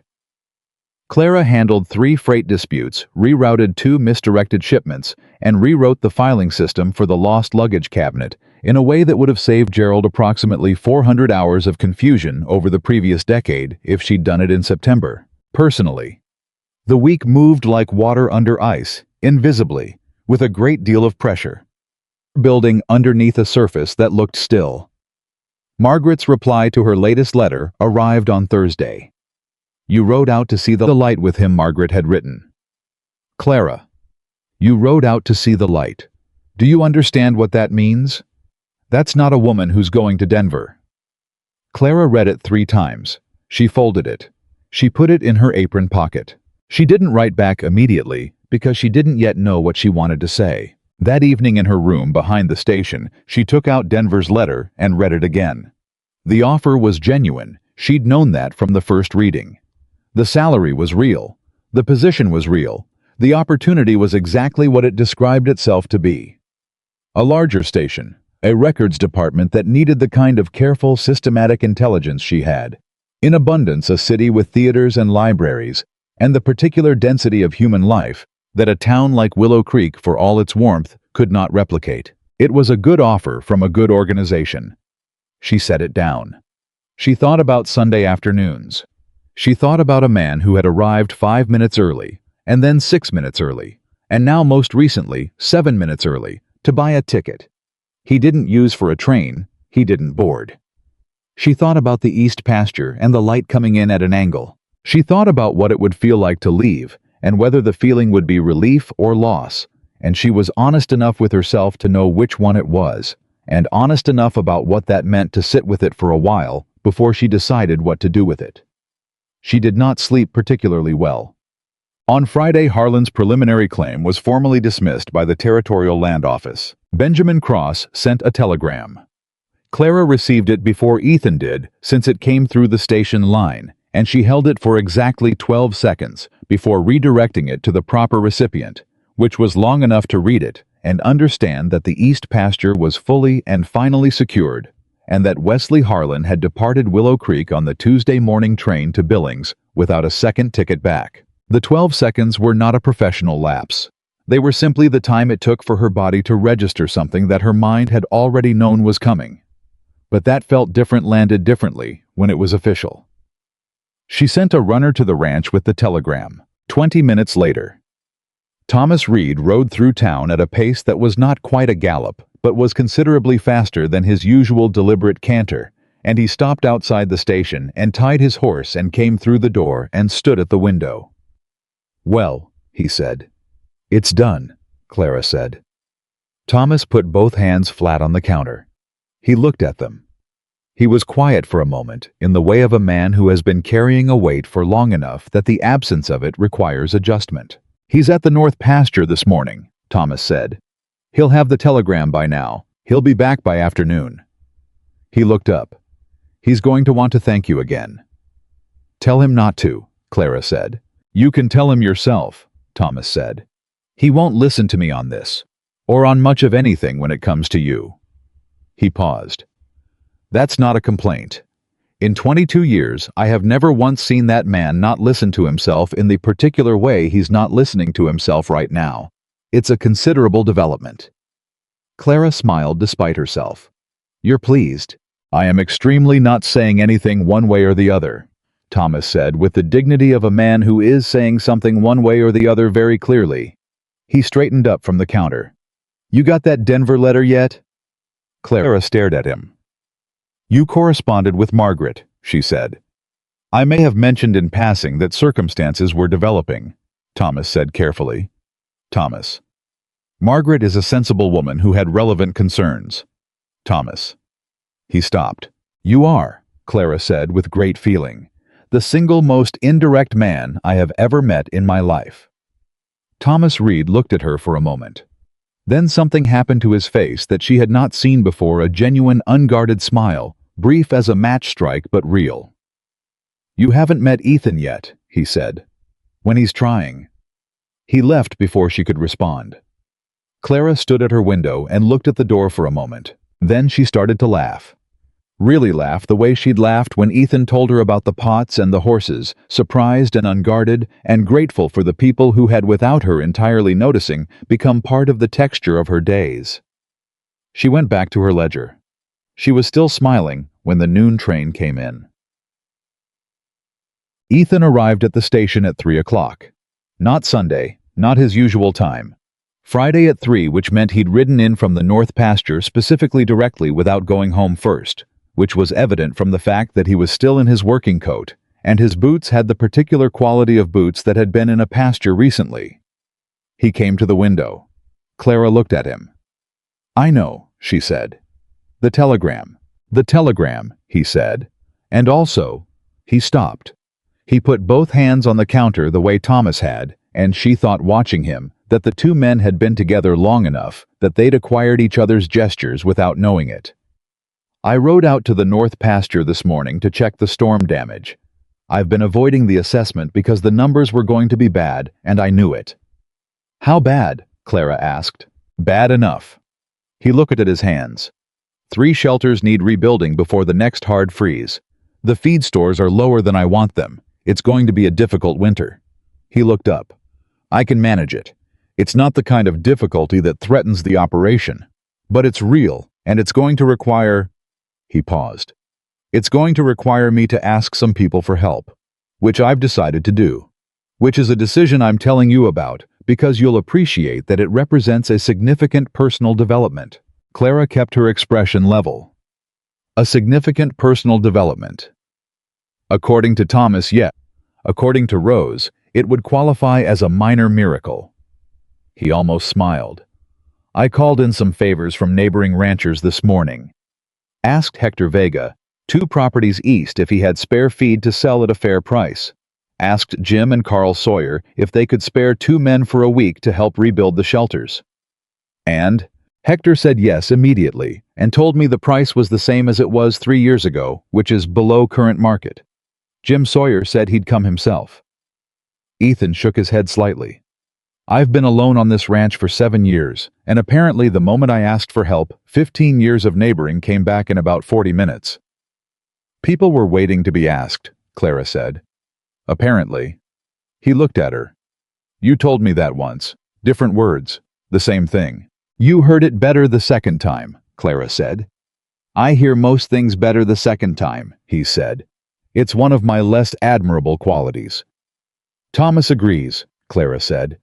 Thomas talks too much, Ethan said with the fondness of a man who does not mean a word of it. Clara leaned on the counter slightly. Ethan, the claim is dismissed. The east pasture is yours. Harlan is gone. The winter will be hard, but you've got neighbors, and you've got Thomas, and the operation is sound. She looked at him steadily. How does that feel? He thought about it honestly the way he did everything. It feels, he said slowly, like the last 7 years I've been in a room with the door closed. And lately the door's been opening, inch by inch. He looked at her. You're most of the reason for that. Clara said nothing. I'm not putting that on you, he said quickly. I'm not saying it as a way of asking you to stay or creating an obligation. I'm saying it because it's true, and because I've decided to be honest about true things when I know them, which is also a significant personal development. He paused. I'm full of those lately. You are, Clara agreed. Denver, he said. Her heart did the thing again. The unauthorized thing. Denver, she said. You have a week left, he said. I know that. I'm still not asking you to decide anything today. He held her gaze with the direct, unguarded look that had become her favorite of his expressions. But I want to tell you something. Not as a reason, just as a true thing. Tell me, she said. Last Sunday, riding back from the east pasture, I was thinking about what Rose used to say about recognizing a good thing. He stopped, started again more carefully. She used to say that the mistake people made was waiting until they were certain. That certainty was a destination, not a starting point. That you started moving toward something because it felt true, not because you could prove it. Clara waited. This feels true, Ethan said. I don't know what it is yet. I don't know what you want it to be. I don't know what you're going to decide about Denver, and I mean it when I say that whatever you decide, I'll respect it completely. He looked at his hands briefly, then back at her. But I wanted you to know that it feels true, whatever it is. The station was quiet around them. Gerald was in the back office. The afternoon train was 2 hours out. The clock on the wall ticked with its usual indifference to the weight of human moments. Clara looked at the man in front of her. The man who had spent 7 years on a bench, being faithful to a grief so deep, it had become its own kind of shelter, who had walked off the platform without looking back, who had ridden east to reclaim a view his wife had loved, who had picked up the phone, the telegram wire, and asked his neighbors for help, as though it were simply the sensible thing to do. I haven't answered Denver, she said. I know. I've been trying to figure out what I'm waiting to know before I can answer it. And... His voice was very quiet. I think I've been waiting, Clara said carefully, to know whether the thing that's keeping me here is a thing or a feeling, whether it's real or whether it's... She stopped. I came here looking for a place that didn't know what I'd lost, and instead I found a place that understood it, which is different, and better, and more complicated. More complicated, Ethan agreed. But I'm not afraid of complicated, she said. I want you to know that. I'm not going to run from something because it's complicated. I just need... She took a breath. I need to know that what you're describing, what feels true, that you're talking about what I think you're talking about. Ethan looked at her for a long moment. Clara, he said. Yes. I put my hat on the bench beside me every Sunday for 7 years because I couldn't stand the empty space, he said. I needed something there. Even if it was just a hat. He paused. Last Sunday I forgot to put it down. She understood exactly what he meant. She looked at him for a long moment, and the something that had been building for weeks, that warm, precarious, unauthorized thing, steadied inside her chest into something she could name. Not certainty. Not yet. But direction. The feeling of having found the right heading and beginning, finally, to move. I'm not going to Denver, she said. Ethan went very still. I want to be clear, she continued. I'm not going because of you. I'm not going because of me. Because I looked at that offer, and I looked at what I have here, and they're not the same kind of thing, and I know which kind matters more to me. She held his gaze. But also yes, because of you. Both things are true. The clock ticked. Both things are true, Ethan said, like a man testing the weight of something before he trusted it to hold. Both things are true, Clara said. He looked at her for a moment with that early morning sky look, and in it was everything she needed to see. The relief and the care, and the careful, enormous tenderness of a man who had learned not to take things for granted because he knew what it cost to lose them. I'd like to take you to supper, he said. On Saturday, at Hanson's, if you'd be willing. Clara blinked. After everything, the directness of it surprised her. Hanson's is the nicest restaurant in Willow Creek, she said. It is, Ethan agreed. Gerald will know by Sunday morning. The whole town will know by Saturday night, Ethan said. I've made my peace with that. Clara looked at him. She thought about the man who had bought a platform ticket every Sunday and sat alone on a bench with a folded letter and his hat in the empty space beside him. She thought about what it had cost him to walk off that platform without looking back. About what it was costing him right now to stand at a station clerk's window on a Friday afternoon and ask directly for what he wanted. She thought about Rose, who had spent 14 years teaching this man to let people in, and who had done it so well that the lesson was still working long after she was gone. Saturday, Clara said. Hanson's. Ethan nodded once. He straightened from the counter. 6 o'clock, he said. 6 o'clock, she confirmed. He walked to the door. This time, before he went through it, he stopped and turned back. He looked at her across the empty station floor with the particular look of a man who has something to say and is deciding whether to say it. He said it. "I'm glad it was raining," he said. "That Sunday. I'm glad the platform was empty and you came out anyway." Clara held his gaze. "So am I," she said. He went.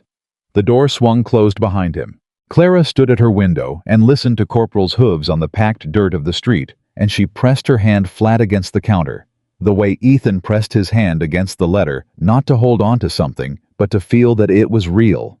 It was real. It was entirely, completely, specifically real. She picked up her chalk. The afternoon train was an hour and 40 minutes out. There were departures to post and arrivals to update, and a lost luggage report from Tuesday that still needed filing, and Gerald was going to emerge from the back office within the next 10 minutes looking for the freight ledger. Clara Whitmore went back to work. For the first time since she'd arrived in Willow Creek, she went back to work feeling not like a woman who was managing the gap between where she was and where she was going, but like a woman who had arrived, not at an ending, at a beginning. The kind of beginning that felt from the inside exactly like coming home. Thomas Reed found out about Saturday supper before Saturday happened. This was not because Ethan told him. Ethan did not volunteer information about his interior life under ordinary circumstances, and the circumstances of a supper invitation to a woman he'd been circling for 3 months were not ordinary by any definition. He had simply come home on Friday, seen to Corporal eaten supper, and gone to bed at a reasonable hour for the first time in recent memory. Thomas found out because Hector Vega's wife told the blacksmith's wife on Saturday morning, who told the woman who ran the dry goods store, who told Gerald Purcell when he came in for his weekly tobacco, and Gerald, who possessed the particular contradiction of a man who considered himself above gossip while being constitutionally incapable of not repeating it, mentioned it to Thomas when Thomas came into town for feed supplies 2 hours later. Thomas listened to Gerald's account with the stillness of a man receiving information he has been expecting and yet finds more affecting than anticipated. "Hanson's," Thomas said. 6 o'clock. Gerald confirmed with the tone of a man reporting troop movements. Thomas picked up his feed order and walked out of the store and loaded the wagon in the cold morning air and drove back toward the ranch. He was halfway home when he had to stop the wagon, not because anything was wrong with the road or the horses. He stopped because he needed a moment that was not in motion, a moment where the world held still enough for him to feel the full weight of what had just shifted. 22 years. He had worked beside Ethan Callahan for 22 years. He had watched him marry Rose McKinnon on a June afternoon when the whole valley smelled of wildflowers. He had watched him lose her on a January morning when the ground was frozen solid and the grief came in like weather, total, consuming, indifferent to what it covered. He had watched 7 years of Sunday afternoons become the shape of a life organized entirely around absence. And now Ethan Callahan was taking a woman to supper at Hanson's on a Saturday night. Thomas sat on the wagon in the road for 2 full minutes. Then he clicked his tongue at the horses and drove home. When Ethan came into the barn that afternoon, Thomas was repairing a bridle and did not look up. "You heard," Ethan said. It was not a question. "Gerald," Thomas said. "Gerald." Ethan agreed with the resignation of a man who has lived in a small town long enough to understand that privacy was a theoretical concept. Thomas set down the bridle. He looked at his oldest friend with the eyes of a man who has 60 years of experience, distinguishing between things that matter and things that don't, and who knows precisely which category this falls into. "Are you nervous?" Thomas asked. Ethan considered denying it for approximately 1 second. "Yes." "Good," Thomas said. "Means you're paying attention." He picked the bridle back up. "Wear the gray coat, not the working one, the good one." "I know which coat to wear, Thomas." "The last time you dressed for an occasion was Rose's cousin's wedding in '86, Thomas said. "I have low confidence in your independent judgment on this matter." Ethan looked at him for a moment. "The gray coat," he said. "And polish the boots," Thomas said. "Both of them." Ethan walked out of the barn. Thomas waited until the footsteps faded. Then he set down the bridle again and sat very still for a moment with his hands in his lap and his eyes on the middle distance, and he said quietly and without embarrassment, to nobody in the barn, but perhaps to someone beyond it, "You'd be real pleased, Rose. You'd be real pleased." Then he picked up the bridle and went back to work, because sentiment had its place, and its place was brief, and there was always more work to be done. Supper at Hanson's lasted 3 hours. This was not what either of them planned. They had planned insofar as either of them planned things to eat a meal and talk and be back at a reasonable hour, because Clara had the early shift Sunday, and Ethan had cattle to check before dawn. 3 hours was not reasonable. 3 hours was what happened when two people who had been carefully rationing their time together in 90-minute increments on Sunday afternoons discovered what it felt like to have an entire evening. They talked about everything. Clara told him about Ohio, not the grief of it, which he already knew, but the before her mother's kitchen and the way it smelled on bread-baking days. Her father, who had died when she was 12, and who she still measured men against in the particular way of women who lost their fathers. Young, the schoolyard, where she and Ruth had developed an elaborate system of coded signals to communicate across the distance between the younger and older classes that they'd used all the way through to Ruth's graduation. Ethan told her about his parents. His father, a Montana rancher who had built the original Callahan homestead with 4 other men and a considerable amount of stubbornness, and his mother, who had been a schoolteacher in Illinois before she married, and who had never quite let the Montana landscape convince her that culture was something that happened elsewhere. He told her about learning to ride at 4 years old on a horse, substantially too large for him, an experience his father considered character building and his mother considered grounds for a serious conversation about parenting philosophy. Clara laughed at that. Ethan watched her laugh and did not look away. He told her about meeting Rose at a county dance in 1868 when he was 21 and she was 19, and he had spent 40 minutes working up to asking her to dance, only to find when he finally did it that she'd been waiting for him to ask since he'd walked in the door, and had used the 40 minutes to decide she was going to say yes regardless of how he asked. "She told you that," Clara said. "On our 3rd anniversary," he said. "She thought it was very funny. She laughed every time she told it." "How often did she tell it?" "At least once a year," he said. "Usually at my expense in company." "She sounds like someone who knew how to love without being sentimental about it," Clara said. Ethan thought about that. "That's exactly right. She loved hard, and she laughed at the things that deserved to be laughed at, including me. Especially me." He looked at the table. "I didn't understand until she was gone how rare that combination was. To be loved seriously and not taken seriously all at once." Clara was quiet for a moment. "My mother was like that with my father," she said. "He died when I was 12 and she never remarried, but she talked about him the same way for the rest of her life. She talked about him like he was still in the room." She paused. "I used to think that was sad, that she'd organized so much of herself around someone who wasn't there anymore. Now I think I didn't understand what it meant to love someone that completely." "You understand it better now?" Ethan asked. Clara met his eyes. "I'm beginning to," she said. The candle between them had burned down to half. The restaurant around them had quieted to just 2 other occupied tables. Neither of them had noticed. Ethan reached across the table. He set his hand over hers, not grasping, not urgent, just covering. The way you set your hand over something you want to be sure is there. Clara looked at his hand over hers. She turned her hand over and held his. They stayed like that for a moment without saying anything, because there was nothing that needed saying that the contact wasn't already saying more precisely. Then Clara said, "Ask me something. Something you've been wanting to ask and haven't." Ethan was quiet for a moment. "Are you happy here?" he said. "Not content, not managing, happy." Clara thought about it with the honesty it deserved. "Yes," she said. "In a way I haven't been in a long time. The kind of happy that isn't loud, the kind that's just present, that feels like the right shape." "The right shape," he said. "When things fit," she said. "When the life you're living is the right size for who you are. I didn't have that for a long time. I thought I had to go somewhere larger to find it." She looked at him. It turns out the size of the place is not the point. Ethan nodded slowly. Rose used to say that home wasn't a location. That home was what happened when you stopped performing for the world and started actually living in it. He paused. I thought I understood what she meant. I think I understand it better now. Clara smiled. It was a different smile than the ones he'd catalogued on Sunday afternoons, softer, less guarded, the smile of a woman who is not managing an impression, but simply feeling something and letting it show. We should probably go, she said without moving. Probably, he agreed also without moving. They stayed another 20 minutes.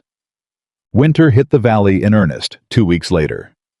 It came the way Montana winters came, not gradually, not with the courtesy of warning, but completely and immediately, as though the season had been waiting just beyond the ridge and had decided on a Tuesday morning that it had been patient long enough.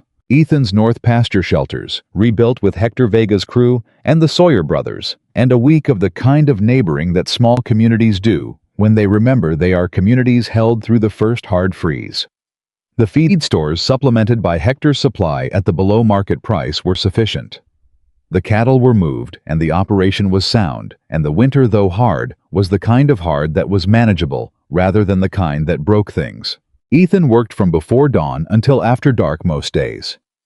Clara worked her station hours and spent her evenings, the ones she wasn't spending at the ranch, which became more frequent without either of them formally deciding that they would writing to Margaret, occasionally corresponding with Benjamin Cross on the details of the land claim dismissal.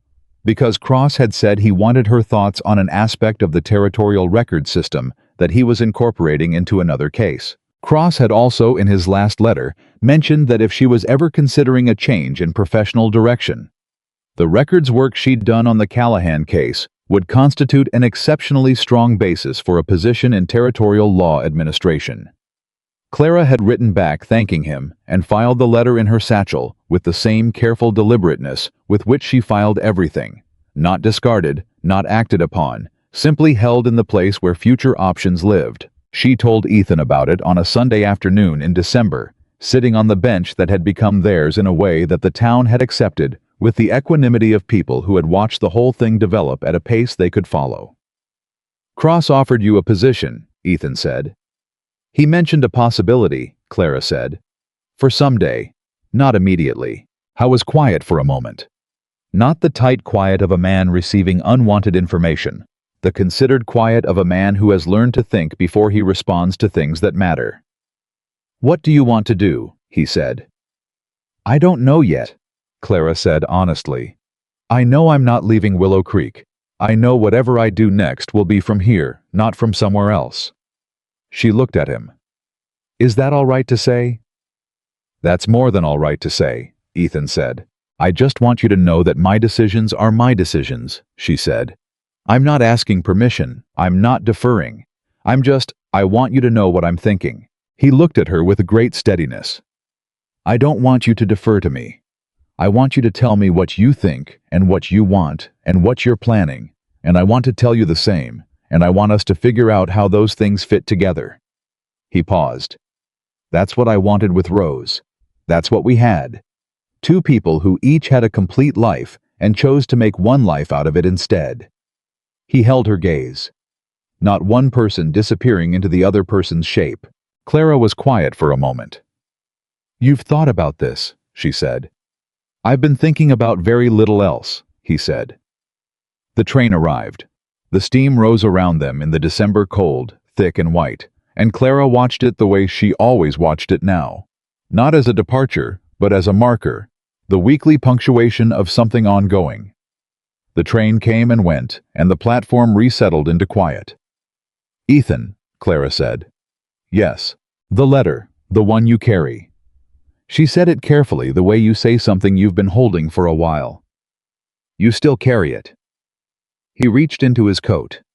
He looked at it for a moment, the folded paper worn soft at the creases that had traveled every Sunday for 7 years in the inside pocket of his coat. Yes, he said. Do you want to keep carrying it? He turned the letter over in his hands. It's the last letter she wrote me, he said. She wrote it from her father's house, 3 days before she died. He was quiet. She wrote about small things, the way the light looked that morning, her father's improvement, a recipe she'd gotten from a neighbor that she wanted to try when she got home. His voice had the particular quality it always got when he spoke of Rose, not broken, not raw, but weighted with a love that had had 7 years to settle into something permanent. She didn't know it was the last one. She was just writing a letter. The way you write when you expect to see the person soon, and the letter is just a way of being in touch until you do. "What does it say at the end?" Clara asked gently. Ethan opened it. He had not opened it in front of anyone before. Clara understood this without being told, the way she understood most things about him by paying attention. He read the last lines aloud. His voice was steady. "I can see you already standing at your usual spot on the platform. You'll be there before the train stops, just like always. Just like always, I'll look for you first. Save my spot on the bench. I'll be home Sunday. All my love, always Rose." The silence after those words was absolute. Clara did not try to fill it. She sat in it with him the way she'd sat in the rain on that first November Sunday, because some silences were not empty and did not require filling. After a long moment, Ethan folded the letter back along its creases. "I'm going to keep carrying it," he said. "Not because I'm waiting, not because I can't let go." He looked at Clara directly. "Because she was real. Because what we had was real. And carrying it isn't holding me back from anything. It's part of who I am. It's one of the things I'm made of." "I know," Clara said. "I wouldn't ask you to put it down." "I know you wouldn't," he said. "That's why I can tell you." He put the letter back in his coat. Then he said, "Clara, I want to ask you something." She waited. "Not today," he said. "Not right this moment, but soon. There's something I want to ask you, and I wanted to tell you that I'm going to ask it so it doesn't come at you sideways." Clara looked at him. "All right," she said. "All right," he said. They sat on the bench together in the December cold. Two people who had arrived at the same place from directions neither of them had chosen, and the tracks ahead were empty, and the platform was still, and the town of Willow Creek went about its Saturday business all around them, completely ordinary, completely unchanged. Only everything was different. He asked her on a Sunday in January. The anniversary Sunday, though, he hadn't planned it that way. He genuinely had not realized until he rode into town and the date settled on him, somewhere along the main street, that it was 7 years to the week since Rose had died. 7 years since the telegram had come. 7 years since Thomas had stood in the yard with a piece of paper in his hand and a look on his face that had told Ethan everything before he even reached him. He sat on the bench. Clara came out with the coffee. She sat beside him no longer at the respectful distance of those first November Sundays, but close the way people sit when they have earned the right to the proximity. 7 years, he said. She understood immediately. "Yes, I rode in thinking about what this day has been for 7 years, he said. What it felt like to come here every week and sit in this spot and feel the absence of her like a physical thing." He looked at his hands. "And I sat down today, and the first thing I felt was, I wanted to tell you something. I wanted to tell you that she's the reason I'm here. Not just today. She's the reason I know how to love someone the way I want to love you. She taught me. She spent 14 years teaching me what it looked like to be present with someone, to honor them, to let them matter fully." He looked at Clara. "I don't want to love you instead of her. I want to love you because of what she gave me. Because she left me better than she found me, and it would be a waste of that not to use it." Clara's eyes were bright. She didn't look away. "That's the most beautiful thing I've ever heard," she said quietly. He reached into his coat. Not for the letter. He reached past the letter and came out with something smaller. A ring, simple gold, with a small inset stone that caught the winter light. "This was my mother's," he said. "She gave it to me when I married Rose, and told me it was for safekeeping, and then she winked at me, which meant she knew something I didn't. Rose never wore it. She said it was for the next woman I loved." He held it. "She said that to me, Clara. 3 months before she died, when she knew she was getting worse, she told me it was for the next woman. I told her there wasn't going to be a next woman, and she told me not to be dramatic." He looked up.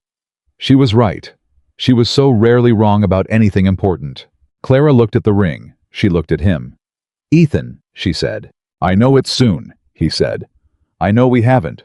I know there are conversations we haven't had yet, and I'm not asking you to decide anything today that you're not ready for. I need you to know what I'm asking. When you're ready. Whenever that is." He held her gaze with everything he had, all of it unmanaged and unguarded. "Will you stay? Not just in Willow Creek. With me. Will you choose this life with all of it, the hard winters and the ranch and Thomas, who is going to be insufferable about this? Will you build something here with me?" Clara looked at the ring for a long moment. She thought about the rain that first Sunday. The question she'd asked that nobody else had thought to ask. The letter pressed flat against his knee. The way he'd said her name rose for the first time in 7 years into a stranger's ear on a platform in the middle of a Montana storm. She thought about Ruth and the way she found the right angle to show you a thing. She thought about her mother setting the table for 3. She thought about Margaret writing, "That's not a woman who's going to Denver," and being more right than she knew. She thought about the east pasture and the light coming in. She thought about what it meant to arrive somewhere expecting one thing and find something else entirely. She held out her hand. "Yes," she said. "All of it. Yes."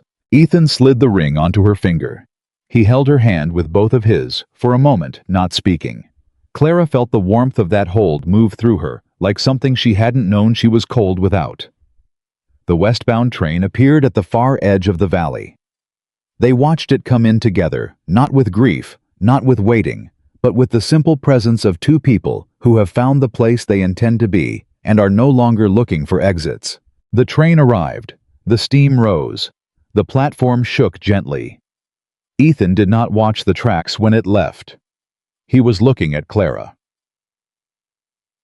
They were married in April, when the valley was soft, and the east pasture was green again, and the light came in at the angle Rose had loved, which was the angle they chose for the ceremony. Small outside, with Thomas Reed standing up for Ethan, and Margaret arrived from Billings, standing up for Clara and Hector Vega and his wife and the Sawyer brothers, and half of Willow Creek arranged on the hillside, because nobody had told them not to come, and several people had told them they were welcome.